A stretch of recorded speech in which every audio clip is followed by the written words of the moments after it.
Yes. 'Big బాస్‌లో' నిన్న ఎప్పుడూ లేనంతగా గొడవలు జరిగాయి. చూసాం కూడా. 'తనుజ వర్సెస్ హౌస్‌మేట్స్' అన్నట్టుగా నడిచింది నిన్నంతా కూడా. అండ్ ఈరోజు ఒక ముఖ్యమైన అప్డేట్ ఉంది. ఈరోజు ఈ కెప్టెన్సీ కంటెండర్స్ టాస్క్ గురించి మనం మాట్లాడబోతున్నాం. ఒక హిలేరియస్ ఇంటర్వ్యూ గురించి కూడా మనం ఈ ఎపిసోడ్‌లో మాట్లాడబోతున్నాం. హలో! నమస్తే. Welcome to Telugu 360. నేను Veena Sadhineni. This is 'Bigg Boss analysis'.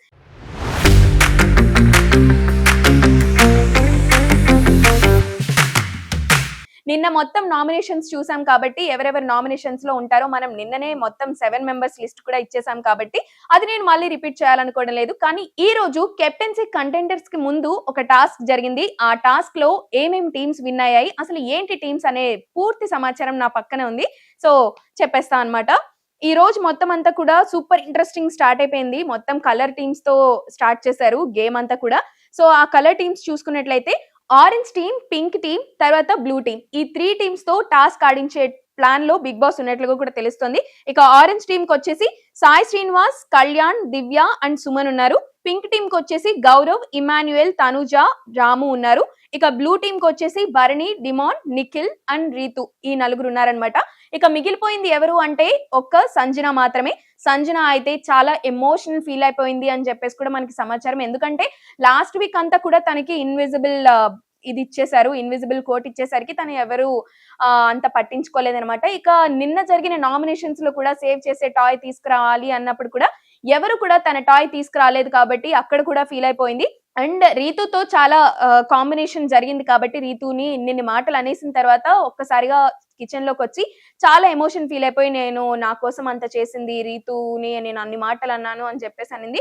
Twist ఏంటంటే వాళ్ళ ఎమోషనల్ క్యారీని చేస్తూ ఉంటే పక్కకు వచ్చేసి గౌరవ్ కెమెరాతో మాట్లాడుతున్నాడు అనమాట. ఏమనంటే ఇది చాలా డ్రామా లాగా కనిపిస్తుంది, ఒక సీరియల్ డ్రామా లాగా కనిపిస్తుంది అని చెప్పేసి గౌరవ్ కెమెరాతో మాట్లాడడం హైలైట్ అయిపోయింది. ఎందుకంటే తన పని తను చూసుకోవచ్చు. కాకపోతే నాకు సార్ కనిపించాలి అంటున్నారు కదా, అందుకని చెప్పేసి చాలా ఓపెన్ గా ఇలా మాట్లాడేస్తున్నాడేమో అన్నట్లుగా అనిపించింది.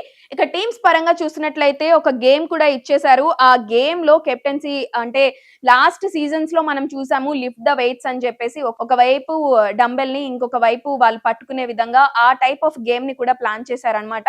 ఆ గేమ్ లో ఆడిన వాళ్ళైతే మనకి చూసుకున్నట్లయితే ఆరెంజ్ టీం నుంచి దివ్య, తర్వాత పింక్ నుంచి ఇమాన్యుయల్, బ్లూ నుంచి నిఖిల్, వీళ్ళ ముగ్గురు కూడా ప్లే చేశారు. అండ్ విన్ అయింది కూడా ఇమాన్యుయల్. పింక్ టీమ్ లో ఉన్న ఇమాన్యుయల్ విన్ అయ్యారు. విన్ అయిపోయిన తర్వాత అదర్ టీమ్స్ లో నుంచి ఎవరైతే లీస్ట్ ఉన్నారో అంటే ఆరెంజ్ టీమ్ లో నుంచి ఒకరిని తీసేయాలి అన్నప్పుడు అందరూ కూడా కళ్యాణ్ పేరు చెప్పేసి ఆయన్ని పక్కన పెట్టేశారు. ఒకటే రీజన్ చెప్పారు, స్ట్రాంగ్ ఆడుతున్నారు, తను స్ట్రాంగ్ కంటెండర్ కాబట్టి మేము పక్కన పెడుతున్నాం అని కూడా చెప్పారు. సో అలాగా ఈ టాస్క్ అంతా కూడా జరగబోతుంది అనమాట. ఇంకా ఫోన్ టాస్క్ ఇప్పుడే ప్రోమో కూడా చూశాను. అదేంటి అంటే కెప్టెన్సీ కంటెండర్స్ ని తనుజ చెప్పేశారనమాట. కానీ తనూజ చెప్పిన మాటలు మిగతా హౌస్ మేట్స్ నమ్ముతారా లేదా, ఎంతవరకు నమ్మారు అన్నదే ఉండబోతుంది అన్నట్టయితే మనకి ప్రోమోలో కనిపించేసింది. సో కెప్టెన్సీ కంటెండర్స్ కి సంబంధించిన ఈ ఫోన్ టాస్క్ అయితే చాలా ఇంట్రెస్టింగ్ గా ఉండబోతుంది అన్నట్లుగా అయితే నాకు అనిపించింది. సో ఖచ్చితంగా ఇలానే ఉండబోతుంది. కానీ సుమన్ శెట్టికి అండ్ ఒక సీక్రెట్ టాస్క్ ఇచ్చారని కూడా సమాచారం. ఆ సీక్రెట్ టాస్క్ ఏంటి అంటే అందరూ కూర్చొని మాట్లాడుకుంటూ ఉన్నప్పుడు సుమన్ శెట్టి వెళ్ళి ఒకరిని లేపి తన ప్లేస్ లో వాళ్ళు కూర్చోవాలి. అదే సీక్రెట్ టాస్క్. అసలు ఈయన ఎలా కన్వే చేస్తాడు, ఏం గొడవ అవుతుంది అన్నది చాలా ఇంట్రెస్టింగ్ గా ఉండబోతుంది అని కూడా సమాచారం. అండ్ ముఖ్యంగా నేను పర్టికులర్ గా మాట్లాడాలి ఒక ఎపిసోడ్ గురించి, ఒక ఇంటర్వ్యూ గురించి అని నేను మీకు స్టార్టింగ్ లో చెప్పాను కదా. అది ఏ ఇంటర్వ్యూ అంటే Madhuri interview. More than Jabardasth fun, more than Jabardasth comedy interview అయితే నేను చూసాను మార్నింగే. చాలా హిలేరియస్ గా అనిపించింది. ఆమె అదే హిలేరియస్ గా ఇంట్లో కూడా ఉంటే బాగుండేది అనిపించింది. జాఫర్ తో చేసిన ఆ ఇంటర్వ్యూ చూసినట్లయితే నార్మల్ గా లేదు, అంటే చాలా పిచ్చి పీక్స్ అయిపోయినట్లుగా కూడా కనిపించింది. ఎందుకంటే మాధురి ఏం మాట్లాడినా బుల్లెట్ లాగా మాట్లాడేస్తుంది అని ఆమె ఫీల్ అవుతూ ఉంటుంది. కానీ చాలా పాయింట్స్ లో ఆమె చాలా దరిద్రంగా మాట్లాడింది, చాలా దరిద్రమైన పాయింట్స్ పెట్టింది అన్నట్లుగా కూడా కనిపించింది. ఎందుకంటే ఇప్పుడు ఒక పర్సన్ గురించి వేరే పర్సన్ నువ్వు అది చెప్పద్దు, అంతెందుకు మనం డైరెక్ట్ గా మాట్లాడేసుకున్నట్లయితే రీతు వాళ్ళ మమ్మీ ఈమెకి మాధురికి కాల్ చేసి మీరు కనీసం బాత్రూమ్ లోకి వెళ్ళైనా చెప్పండి, తనకి ఇలాగా చెయ్యొద్దు, మా అమ్మ ఏడుస్తుంది అని చెప్పేసి అలా చెప్పండి అని చెప్పేసి పోక ఆ మాధురికి చెప్పారంట. మాధురికి చెప్పినప్పుడు తను బాధ్యతగా తీసుకొని ఒక అమ్మాయి లైఫ్ కదా అని ఆలోచించి సీక్రెట్ గా చెప్పుంటే ఒక పద్ధతి ఉండేది. కానీ వాళ్ళ మమ్మీ అంటే రీతు వాళ్ళ మమ్మీ అసలు ఎందుకు మాధురికి కాల్ చేశారో కానీ ఖచ్చితంగా ఈ ఇంటర్వ్యూలు ఆమె మాట్లాడిన పదాలు చూస్తే అసలు ఈమెతో అనవసరంగా చెప్పాము అని వాళ్ళు కూడా రిగ్రెట్ అయ్యే సిచ్యువేషన్ కనిపిస్తుంది. అండ్ రీతు గురించి చాలా యూనో బార్డర్ క్రాస్ చేసే చాలా చాలా మాటలు అనేశారు. అండ్ ఒక్కొక్క పాయింట్ లో చూస్తే నాకు నిజంగా చిరాకేసింది. రీతు ఎలా అయినా ఉండొచ్చు, తన పర్సనల్ లైఫ్ ఏదన్నా అయిపోయి ఉండొచ్చు, తన పర్సనల్ గా చూసుకుంటది, ఆమెకు సంబంధమే లేదు. టాస్క్లు ఇప్పుడు బిగ్ బాస్ అనే గేమ్ ఏంటి? అది ఒక reality show.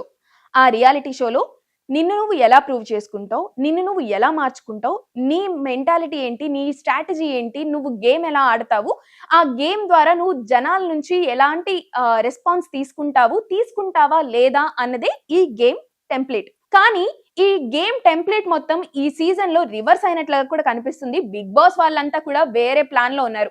Wild storm entry ఇచ్చారు, కామనర్స్ ఎంట్రీ ఇచ్చారు, డిఫరెంట్ గేమ్స్ పెట్టడానికి చాలా ట్రై చేస్తూ ఉన్నారు బిగ్ బాస్ టీమ్.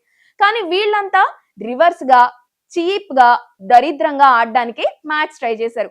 ముఖ్యంగా ఈ వైల్డ్ స్టోమ్ ఎంట్రీ ఇచ్చిన వాళ్ళైతే బార్డర్ క్రాస్ చేసి సగం ఎపిసోడ్లు చూసేసి ఎవరి మెంటాలిటీ ఏంటి, ఎవరు బాగా ఆడతారో ఏంటి అవన్నీ చూసిన తర్వాత వీళ్ళు పాయింట్అవుట్ చేయొచ్చు, మీరు ఆ గేమ్ బాగా ఆడలేదు, ఈ గేమ్ ఇంకా బాగా ఆడుంటే బాగుండేది, సో నేను మీకన్నా వర్తి, నేను బాగా ఆడగలను, ఇలాంటివి చెప్పాలి.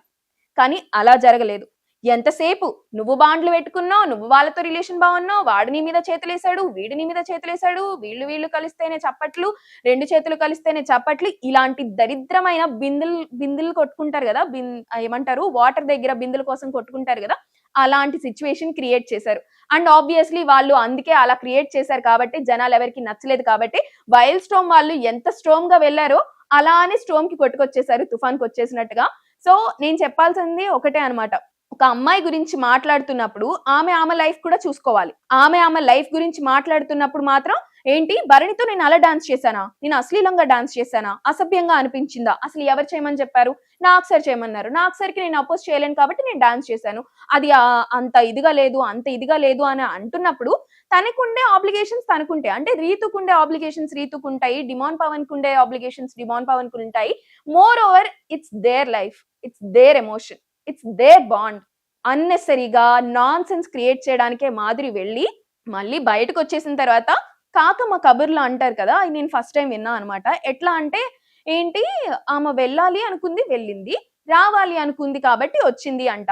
అబ్బా అనిపించింది అసలుకి. ఈ నెగిటివిటీ ఆమెకి కొంతవరకే నెగిటివిటీ ఉంది, ఈమె వెళ్ళి మొత్తం నెగిటివిటీ చేసుకొని బయటకు అయితే వచ్చేసింది అన్నట్లుగా కనిపించింది. ఆమె ఎవరితో రెస్పెక్ట్ఫుల్ గా అంటే ఏంటి, ఒక బాండ్ గురించి వాళ్ళ అభిప్రాయాల గురించి వదిలేయాలి, దట్స్ వాట్ రెస్పెక్ట్. ఇంకా మాధవి ఇక్కడొక గొడవ వెళ్ళడంతోనే ఒక బాంబుని తీసుకొని వెళ్ళినట్టుగా ఆమె అందరి మీద చిటపటాలు ఆడుతూ వచ్చేసింది. సెకండ్ వీక్ కి కొంచెం సంజనాతో మింగిల్ అవ్వడం, తనుజాతో మింగిల్ అవ్వడం, కొంచెం మార్చి మాట్లాడడం అయితే స్టార్ట్ చేసింది. ఆ సెకండ్ వీక్ హార్డ్లీ ఒక 20 days ఉంది కదా, ఆ 20 days లో కూడా ఇదే తంతు తిప్పి గోల చేసేసి బయటకైతే వచ్చేసింది. ఓవరాల్ గా ఇప్పుడు వచ్చేసిన తర్వాత నేను రావాలనుకున్నాను కాబట్టి వచ్చాను అని చెప్పేసి చెప్తుంది. శివాజీ అడిగిన క్వశ్చన్స్ కి మాత్రం పర్ఫెక్ట్ ఆన్సర్స్ ఇచ్చింది. కానీ అంత యాటిట్యూడ్ పనికిరాదు ఎవరికైనా సరే. ఇప్పుడు జనాలందరూ కూడా మాట్లాడుకునేది అదే. చాలా కామెంట్స్ కూడా పెడుతున్నారు, ఆమె చూస్తున్నారో లేదో అసలుకి ఎవరేమనుకుంటే నాకేంటిలే అన్న ఇదిలో ఉన్నారు. అది మంచిదే, ఎందుకంటే చెడుని తీసుకోవాల్సిన అవసరం లేదు, ఎవరేమన్నా అన్నా కూడా పట్టించుకోవాల్సిన అవసరం లేదు. కానీ ఈమె చేస్తున్న ప్రతి ఒక్కటి పద్ధతి లేకుండా ఉండటంతో ప్రతి ఒక్కళ్ళు పాయింట్అవుట్ చేస్తున్నారు. అండ్ వాళ్ళు పబ్లిక్ ఫిగర్స్ కాబట్టి ఖచ్చితంగా అందరూ వాళ్ళని చూస్తారు, వాళ్ళు ఏం చేస్తున్నారు, వాళ్ళు ఎలా ప్రవర్తిస్తున్నారు, వాళ్ళ లైఫ్ స్టైల్ ఏంటి, వాళ్ళు ఎలా రియాక్ట్ అవుతారు, మనలానే ఉంటారా, మనకన్నా బాగుంటారా, ఇలాంటివన్నీ జడ్జ్ చేసే జనాలు ఉన్నప్పుడు వాళ్ళు చాలా రెస్పాన్సిబుల్ గా ఉండాలి. కానీ ఎక్కడ రెస్పాన్సిబుల్ గా అనిపించలేదు. ముఖ్యంగా మాధురి బయటకు వచ్చేసిందని జనాలు ఖుష్ అయిపోతున్నారు, సంబరాలు చేసుకుంటున్నారు. ఇంకా రమ్య మోక్ష గురించి చెప్పాల్సిన అవసరమే లేదు. రమ్య మోక్ష వచ్చిన దగ్గర నుంచి నా స్కిన్ చాలా బాగుంది, బీబీ టీం వాళ్ళు అలా చేశారు, నాతో లవ్ స్టోరీ చేపిద్దాం అనుకున్నారు, అది వర్కౌట్ అవ్వలేదు, అందుకని నేను బయటకు పంపించారని కాకమ్మ కబుర్లు చెప్తున్నారు. ఎవరైతే ఈ అమ్మలక్కల లోపలికి వెళ్ళి అమ్మలక్కల్లానే గొడవలు పడి బయటకు వచ్చేసారో, బయటకు వచ్చిన తర్వాత ఇది తంతు నడుస్తుంది. అండ్ మీరు కూడా జనాలు ఎవరైతే బిగ్ బాస్ చూస్తున్నారో వాళ్ళు గేమ్ ఎలా ఆడుతున్నారు, వాళ్ళ మెంటాలిటీ ఏంటి, వాళ్ళ స్ట్రాటజీ ఏంటి, ఇవి మాత్రమే చూడండి. బాండ్ గురించి మనకి సంబంధం లేదు. వాళ్ళు బాగుంటారు, వాళ్ళు కొట్టుకుంటారు, వాళ్ళు తిట్టుకుంటారు, ఇట్స్ అన్నెసరీ. మనకి కూడా ఎందుకు ఇది మాత్రం చూస్తున్నాం అంటే it's a show, it's a reality show, it's keeping us entertained. అందుకని చూస్తున్నాం కాబట్టి మనం చూడొచ్చు, మనకి తప్పులేదు. అండ్ డిస్క్లైమర్స్ కూడా వేస్తున్నారు కాబట్టి, అండ్ బిగ్ బాస్ టీం వాళ్ళు చాలా న్యాయంగా అంటే ఒక కరెక్ట్ రూట్ లో వెళ్తున్నారని వాళ్ళు భావిస్తున్నారు. మనం సభ్య సమాజానికి ఏదో మెసేజ్ ఇవ్వాలని ఏదో ఒక గవర్నమెంట్ ప్రోగ్రామ్ లేదంటే ఒక పిఎస్యు టైప్ లాగా ఏం చేయట్లేదు. It's a reality show. And వాళ్ళందరికీ ఎవరైతే కంటెస్టెంట్స్ గా ఉంటారో వాళ్ళందరూ అగ్రిమెంట్స్ మీద సైన్ చేసే లోపలికి వెళ్తారు. వాళ్ళ లైఫ్ స్టైల్ కానీ, వాళ్ళకి ఫుడ్ ఏంటి, ఇది ఇష్టమా, అది ఇష్టమా, అది ఇష్టం లేదా, ఇది ఇష్టం లేదా, ఇలాంటివన్నీ పెద్ద అగ్రిమెంట్ ఉంటది.